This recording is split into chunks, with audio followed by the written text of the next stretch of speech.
ordered the immediate reorganization of the Special Anti-Robbery Squad, popularly called SARS, across the country. The campaign alleged some of the atrocities committed by the squad to include overstepping their bounds by way of maltreating some innocent Nigerians as well as gross abuse of their mandate.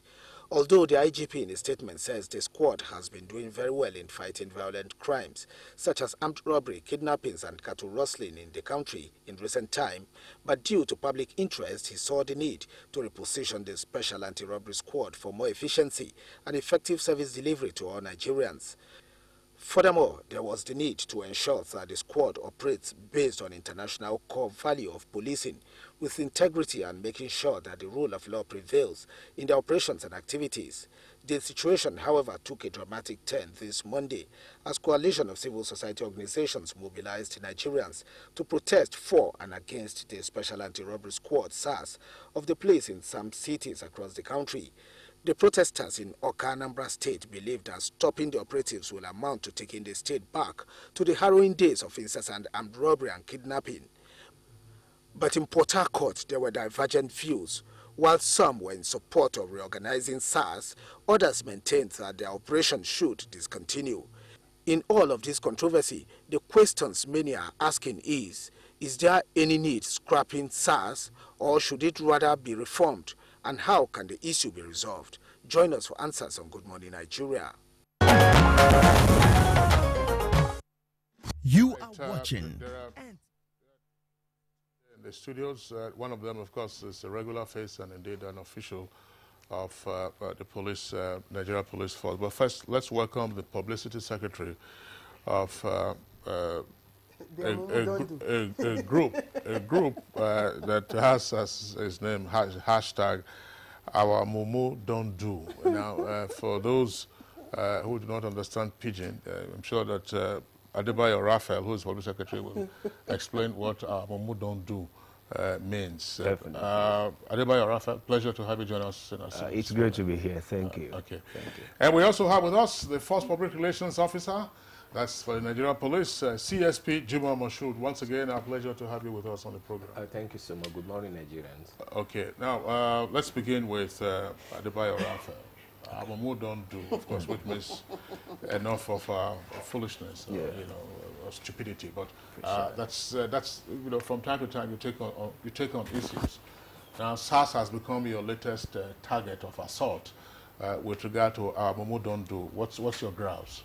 Well, the grouse is not much of a personal one than it is of the plight of the ordinary Nigerians on the street. What Nigerians have decided to say at this time is that they no longer want SARS in the country, that it should be scrapped, the unit should be scrapped, and that the police itself should be reformed. And we think that it is high time that we started doing this already, because you'd recall that between 2006 and 2012, you know, 3 presidential commissions were set up for police reforms. In 2010, an NGO looked into the issue of police reform. A report was written by Chidiodin Kalu, and the report is very bad. And when you read that report, you weep for Nigeria. Now, what we are saying is, what is it? The report highlights the different forms of operation and how the Nigerian police force harasses Nigerians, extorts them, rape them, kill them extrajudicially, and many more gruesome stories like that.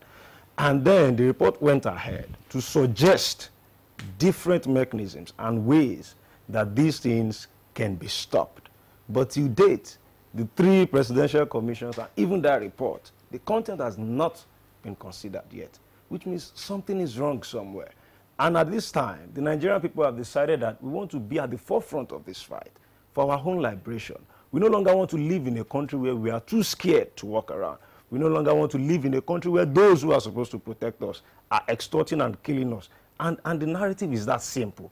And at this time, in our national history, I believe it is time we started respecting the people's opinion, the people's wish, what the people really want. If the government says we are in power because we want to defend the people, we want to fight for the people, then when the people are talking, The government should not try to muzzle them. The government should try and listen to them and find genuine solutions to the issues that they are raising. You know, and that is the idea behind the End SARS campaign. You know, for the last 1 week now, you've realized that the social media has been awash with several gory pictures and videos of how many Nigerians have been harassed, how many Nigerians have been extorted, how many Nigerians have been threatened to be killed, and how many have been killed, you know, illegally. And it is wrong, and it is even more disturbing when you begin to think that it is the same unit that was set up, you know, to protect the people that is now causing more harm to them. And I stand to be corrected. This SARS unit of the Nigerian police force has killed more people than even the armed robber they are supposed to, you know, to fight. Do you have statistics? I will prove it to you like this. There is hardly a person in Nigeria today that does not have a friend or relative that has been a victim of SARS brutalization. I don't have. Hardly. I don't have. No, if you ask your relatives, you would know. No, but you say you would any know. Nigerian. But there is hardly. I'm saying there is hardly. I'm not saying everybody. Okay. But that's the truth. Claire, let's pause him in the meantime and say, get in the Force Public Relations Officer, Claire. Let's get him. What, again, backing up, what was the original mandate of SARS, and what have the police authorities found in terms of the actualization of that mandate? Thank you so much. Before I go into the mandate of SARS, I will want to seek your indulgence to maybe react to some of the things he has said, because it is important. We work on facts as a police institution, and we make accessibility possible for people to raise and complain. Virtually all the things you see on social media are not true. Some of them happen so many years before, but that does not mean we shouldn't investigate them. And that's why the IGP have done a reorganization of SARS. Like you said, the media are awash. No, you have a group of Nigerians in their millions saying reform SARS is the way to go, not to end SARS. If at this time of the year we see being able to key down robbery incidents across the Federation, we know what it used to be when you are going to Christmas, and it's as a result of SARS. SARS is doing wonderfully well. Vampire was gunned down by SARS in a shootout. Evans was arrested by SARS. Those are recent achievements, quite a number of achievements. But that does not mean where they violate the right of Nigerians, we don't investigate and ensure that they are punished.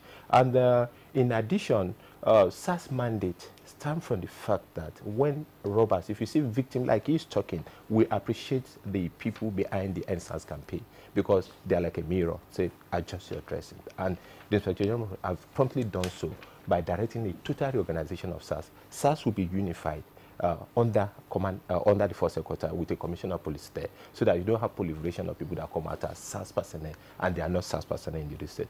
And equally, human rights organization, when IGP came on board, he called in human, including the Record International, to retrain SARS, and that training is being repeated now on a broad-based basis to ensure that their behavior conform with international core standard of policing, with integrity and respect for human rights. So we appreciated them, but we want them to know that pulling down the building is not the solution. The force put in SARS to ensure that cases of armed robbery, cases of kidnapping, cases of cattle rustling, and car snatching using arms, any matter, any incident or cases where the offender carry firearms, SARS are deployed to counter them. Those are the mandate of SARS, except on ordinary emergency, but like you have in NOMA, SARS personnel are equally with them, because these are personnel that they are training on rotation are brought them to the level of standing to withstand the robbers and engage them and ensure that we prevent robbery incidents, car snatching and the like, all those violent offenses, and those crimes that couldn't be prevented, violent crime, are promptly detected. So, but where you have an issue at the division level that people just go out and say we are SARS from this division, all those have been eradicated. And because we listen, any organization like the Nigerian Police Force that is subject to public opinion will have to grapple with the responsibility of educating the people. Especially the young people we have nowadays, it is important for them to know that the SARS have been there to protect them. But where there's violation, they should report. As I speak with you, the escort of the force have made several arrests of complaints from people. But we want that, apart from posting on social media, follow up your complaint. We want a situation whereby you complain to us now. This is what we have. Then we immediately get back to you come over. Do you have a record of intense violation of the mandate by SARS operatives? Do you have that record? Yes, we do. But as we speak, human rights desk officer are there, and that is part of what the reform. What is the level of the violation? The level of the violation is grossly being exaggerated. If you go down to the actual complaint that people, it's a different thing to say different thing. You know what I asked Mr. Jimoh? I asked this because you've given us the mandate, but sometimes you also find SARS operatives, delving into issues like marital issues. They just go and make arrests, maybe husband and wife, have marital issues, and they sorry, madam, there are a lot of rhetorics around. That is why, when, like, I have an incident, a family friend called me and said, SARS have arrested your husband. And when we get there, it's not SARS.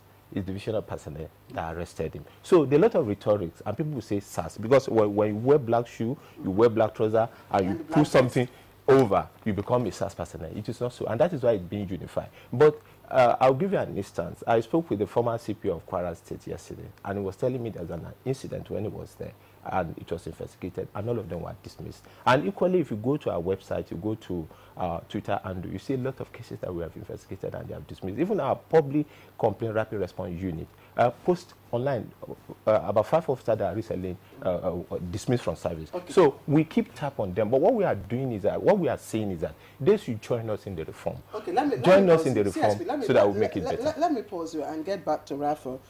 Raphael, fine, you've mentioned the report by Professor Odinkalu. There was also one by an international agency, of course, condemning the Nigeria police. But I'm going to ask you a simple question. Is there an institution that is, error-proof, that is perfect? As a matter of fact, as a Nigerian, I will tell you there is no such thing right now. And that is why there is monumental failure in the country. And I would tell you that if we want this country... There is no institution that is perfect, right? Yes, if we want this country... let me make my point. If we want this country to be indeed the giant of Africa that they are touting it as, then we must begin to make our institutions stronger. You see, the first PRO said that they are taking reasonable steps, to react to what we are doing. But I dare to say, since the statement of the IGP of police, we've not had any genuine or decisive action on this issue of SARS. In fact, it would seem like every single day since this campaign started, the brutality of these SARS operatives has become worse.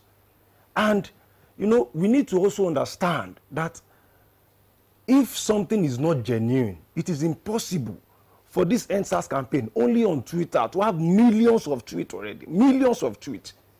We say this thing is not genuine. We say we are making we say it is exaggerated. But Nigerian people keep posting videos and pictures of how they are being brutalized. And these people arrest people for the most ingenuine reason. No, what triggered this campaign? And what triggered it?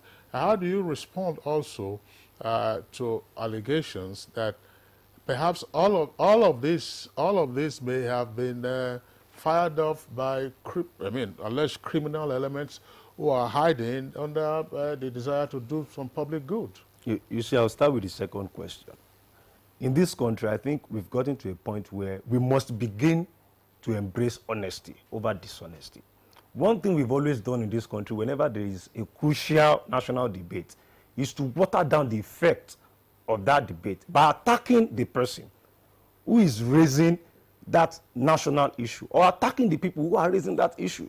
We leave the issues aside and we tackle the persons who are furthering that issue. We need to understand that for any issue at all, to gain massive public support, as this NSAS has done, then that issue must have some amount of truth in it.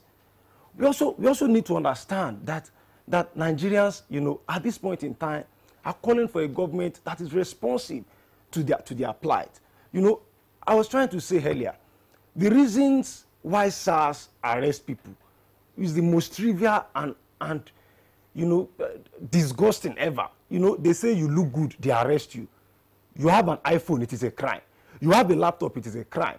And the highest of it, if you cannot settle or gratiate their appetite at that point, they'll just take you and go and lock you up. What triggered this campaign? Now, what triggered the campaign is simple. It is the decision of Nigerians that we no longer want extortionists as SARS operatives.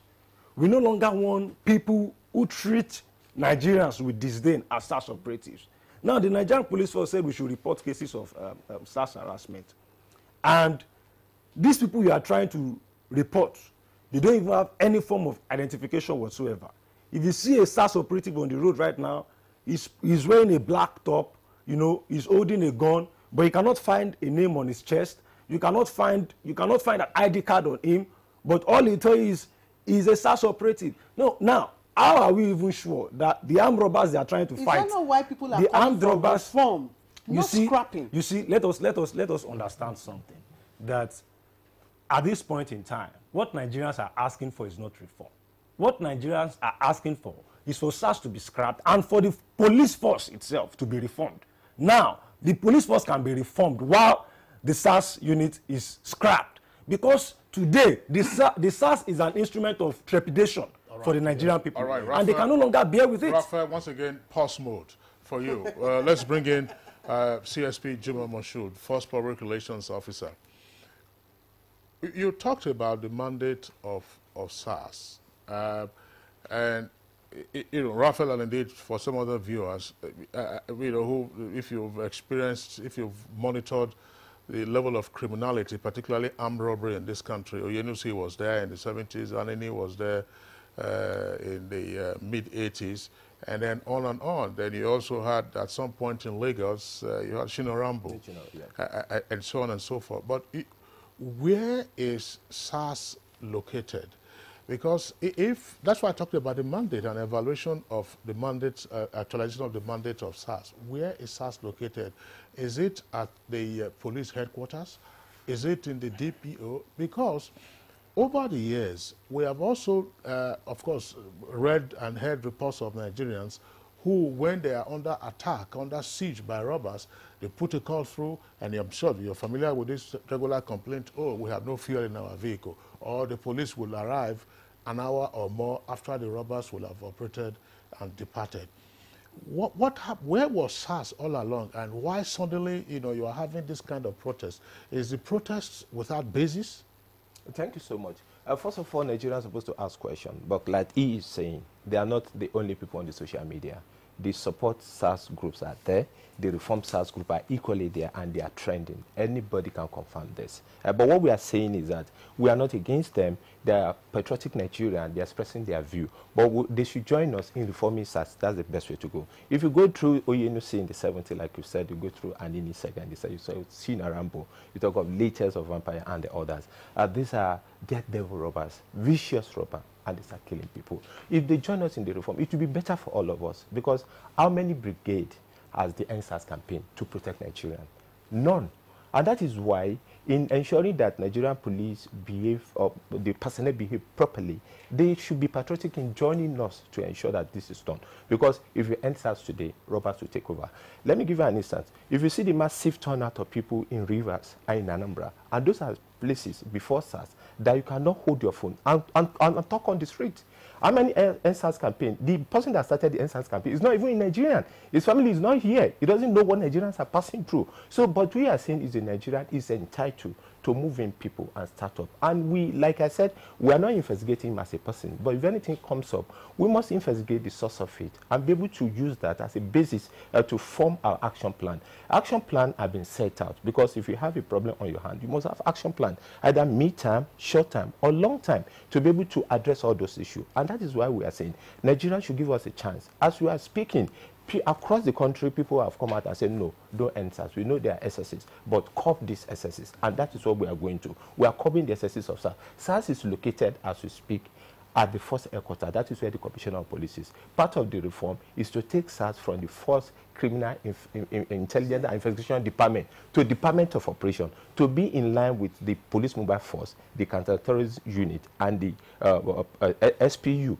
that you have the hierarchy and you be able to control and monitor them. And in addition, like I said earlier, there's going to be human rights desk officer, because at the state level, you are going to have a chief superintendent of police and officer of my rank, and not below superintendent of police that will be in charge of SARS. But the human rights desk officer in that state will be under the commissioner of police in charge of SARS at Fort, and it won't be subject. If CSP, I mean, if the police high command decides to over bureaucratize SARS, would that affect their efficiency? No, it would definitely not. We are not over bureaucratized. It falls in line. You know, the PMF, the police mobile force, is another strike force of the force, and it's the so-called kill and go in the past. Those are named people call them, but we don't call them kill and go because I said in the past. I mean, they were there in the yes, in the 70s. And you know, these are just surface dressing, because you understand. If you just, like you said, just remove, you know, reposition their operational, you know, command,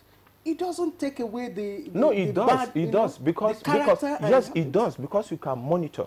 This proliferation, like he talk about, others talk about, that you see somebody on the road, you wear black shoe and black trousers and something, or a black shirt or jacket, and you say it's not correct. And that is why it's been centralized to ensure proper monitoring and to ensure that their behavior conform. The human rights desk officer is responsible to the commissioner of police. What are you doing about training? Because the essence of this SARS unit, it's a special squad that is supposed to be intelligence driven. And the men that you put out are supposed to be of high, you know, IQ. So what are you doing about? If you look at the way we take in people into SARS, for instance, one, you must be a general duty officer, and you must have in the police force for more than 5 years. You can't just bring somebody and put into SARS, and you undergo the training operationally. And it will not be good of me, because even those who are robbers, those who are pretending, are equally watching, so that we don't play into the hands of the other criminal groups, because our mandate is to ensure protection of life and property throughout the country. And the Inspector General of Police, under Section 214, that created the police force, have the power of administration, operationally, and of the force. So if there are public complaint, the Inspector General of Police is responsive, and that is why it started off that in public interest, and based on the allegations and complaints from people, SARS are being reorganized. Okay. Immediately. CSP. Very briefly, before we bring in Raphael again, from the public perspective, considering the environment under which SARS members operate, are there likely psychological issues that may arise from time to time? I mean, they don't walk through the park when they are confronting, you know, some of these hardened criminals, including some of them that you just mentioned, also Kanku, Vampire, and so on and so forth. Are there psychological issues? Are there things that you probably need, the police authorities would need to take into effect? Definitely, we take that into cognizance, because when you train an officer of the force to be able to withstand and confront robbers, you have to work on his psyche to get him to that start point. But we are mindful that when you get an officer mind to the point of being able to confront robbers and other vicious criminals, you have taken his mind out of the ordinary. You have taken it beyond the ordinary, what they call it, police personnel you see on the street. And that is why internet checking mechanism is very, very important. But what we are saying is that reform SARS is the way to go. They can be part of us in retraining of SARS personnel. Okay. So we welcome them. Let me ask you, Rafa, now, and very briefly with your response. Do you have a personal experience that you want to refer to, you know, as evidence, or your agitation, is it based on extracts from you know, social media, and so we must do away with the achievements that the CSP has you know, talked about SARS? The truth is, I've had my own experience, but my own experience does not stand at par with what many other people have gone through, the gruesomeness that has visited them by these SARS operatives.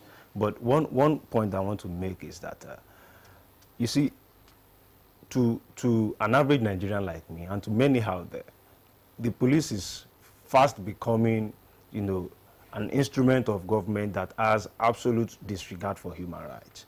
And I'll say this because even before we started the program, I saw one of the videotapes that you played. Let me quickly read one of the tweets. Now, we are scrolling our tweets, and this one is coming from Jibril Naina, and it says, SARS should continue existing for our safety on highways. It's just that they should not, well, they should, and it must to change their bad habits. Well, he's just basically talking about the habits, and again, it points to reform. Well, you just singled out one tweet among many. Yes, others. we have. But let me just say, let me just continue by saying that, you know, when we came in, I saw one of the videotapes that you played, and there were about 7 SARS operatives on one guy, you know, beating one guy mercilessly. I don't care what That's guy. another tweet I don't care. I don't care. Sorry, Raphael. Sorry, Raphael. That's another tweet now. Mike Ayako. He says, I'm at loss that some individuals should be calling for scrap of SARS, despite their obvious numerous achievements in reducing and containing crimes. I mean, again, let me say that we should not leave the issues. You see, at this point, you should be able to separate the wheat from the chaff. We should not leave the issues and try to discuss things that really do not matter to Nigerian people. I'm telling you right here that there are millions of tweets on Twitter alone of people calling for SARS to be scrapped. All right, so and it is born out of their own genuine. You see, let me recall. Hold on a second. Let me quickly recall. Let us assume, because we're going to have to end this conversation presently. You say scrap SARS. Okay, the police authorities say scrap. I mean, SARS, you are scrapped. What happens? What happens next is for the police force to be reformed. And it is that simple. You know, overnight. You see, it will happen overnight, of course, but there has to be decisive and genuine actions that are visible to the Nigerian people that will convince them that something is being done. You know, human rights is very key all around the world. When we were doing Resume or Resign, you would recall how the police force attacked us. That is a blatant and very, very conspicuous evidence of how they have absolute disregard for human rights. So if they can do that in public, I think if they can do that in public, okay, imagine how much more Nigerians.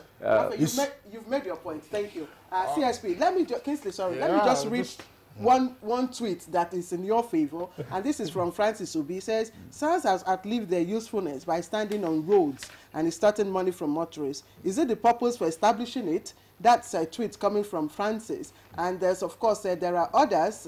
We have this one from. Let's take care. They have some of them scrolling on the screen. There's Sonny Michael Amakoji, and I think the CSP, the Force Public Relations Officer, said SARS are meant to deal. This is Sonny Michael Amakoji. SARS are meant to deal with criminals, but to SARS, every young man that is making it in life is a Yahoo guy. What kind of orientation is that? Some of us insist on immediate reorganization of SARS, and the public outcry of Nigerians concerning the operation of SARS on social media promptly forced the IG to order immediate reorganization, and it's therefore sad that some others are still supporting SARS. And you know, let me quickly I think it's better I react. I want to, because it makes some certain allegation that is not correct. We did not attack them. It is on record for people to know that they were attacked to Wuse Market when they go out of the ordinary and took their campaign to Wuse Market, and they were attacked. We rescued them.